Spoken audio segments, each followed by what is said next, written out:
CO2 išmetimo pateisinamasis nuosprendis – peticija.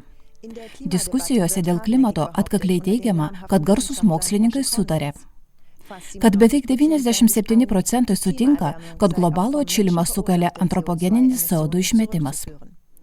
Tačiau nepaisoma tai, kad daugelis mokslininkų priešinasi antropogeninių klimato pokyčių idėjai. Vien tik Jungtinėse Amerikos valstijose daugiau nei 31 000 mokslininkų sutelkė pajėgas įgyvendindami globalaus atšilimo peticijos projektą prieš globalinio atšilimo politinę programą. Antropogeninė visuotinio atšilimo hipotezė yra neteisinga. Peticijų projekto tikslas – paneigti mokslininkų sutarimą, kad globalų atšilimą sukelia žmonių veikla. Edmundas Kontoskis iš Amerikos Heartland instituto analitinio centro atkreipė dėmesį į nereikšmingą anglies dioksido vaidmenį. CO2 yra silpnos šiltnamio efektą sukeliančios dujos, kurių atmosferoje yra tik 0,04%. 2019 m. kovo 30 d. straipsnėje vokiečių žurnalistas Gerhardas Wisniewskis paaiškina, kas yra svarbiausia temoje apie klimatą. Iš atmosferoje esančios šiuo metu nedidelės CO2 dalies truputį daugiau nei 3% yra žmogaus veiklos rezultatas.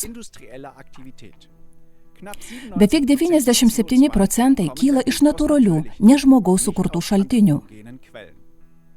Ugnikalniai, pelkės, ryžių laukai, augalai, net vabzdžiai ir bakterijos išskiria CO2. Anot Wisniewskio, nėra jokių šiltnamio efekto sukeliančių dujų išmetimo įrodymų. Ir būtų gerai, kad galėtume ir toliau kvėpuoti, nes tai taip pat išskiria CO2. Kanados geochemiko Šano Clarko teigimu, CO2 nesukelia klimato pokyčių, bet prisitaiko prie jų. Dar 1999 m. žurnalas Nature paskelbė diagramą, kurioje parodytas CO2 padidėjimas atmosferoje dėl globalinio atšilimo, vidutiniškai kas 800 metų. Be daugelio garsių mokslininkų, tokių kaip vokiečių profesorius Gerhardas Gerlichas balsų, taip pat yra peticija, kurioje raginama pateisinti išmetamą CO2 kiekį. Iš visų įstatymų turi būti pašalinta bet kokia formuluotė apie CO2. Kalbant apie įstatymus ar klimatą, CO2 tema visiškai nepagrįsta. Jūsų dėmesiui trumpa peticijos teksto ištrauka. CO2 iniciatyva. Įstatymai šią mokslinę formulę CO2 nagrinėja dešimtmečius, nors jų dalis visų mūsų supančių dujų kontekste yra mažesnė nei 0,045%. Ir per ateinančius 20 000 metų negali išaugti iki 4%. E290 anglies dioksidas, taip pat žinomas kaip CO2, yra bespalvės, netoksiškos ir bekvapės dujos. CO2 yra cheminis anglies ir deguonies junginys, naudojamas maisto pramonėje kaip priedas su numeriu E290.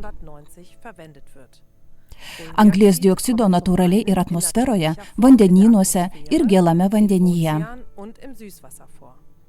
Kita vertus, ši medžiaga susidaro degant degalams, kuriuose yra anglies. CO2 yra gyvybiškai svarbus augmenijai ir kad esant žemesniam kaip 150 ppm lygiui, augalai pradeda nykti, kaip ir visa gyvybė. Šviesa, šiluma, vanduo ir maistinės medžiagos, taip pat ir CO2 yra būtini optimaliam augalų augimui. Istoriškai reikšminga yra tai, kad šilti laikotarpiai visada buvo lydimi ekonomikos ir kultūros pakilimo, apie ką liudija žmonijos istorija.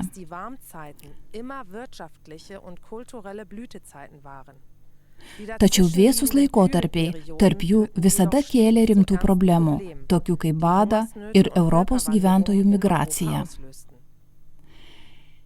Jei CO2 kiekis yra ribojamas, esant kitoms palankioms sąlygoms, tai slopina augalų augimą. Kita vertus, jei CO2 kiekis padidėja tomis pačiomis sąlygomis, jis turi tą patį poveikį kaip ir trąšos. CO2 yra natūralus cheminis junginys ir nėra jokios priežasties jį įtraukti į teisės aktus ar diskusijas dėl klimato. Paprasčiau tariant, CO2 turi būti pašalintas iš visų įstatymų. Die Petition Freispruch für CO2 kann unter eingeblendeten Link unterschrieben werden. Fakten und weiterführende Informationen zum CO2 finden Sie hier auf der Webseite Freispruch CO2 oder in einem Artikel Freispruch für CO2 des deutschen Diplom-Meteorologen Klaus-Eckert Puls.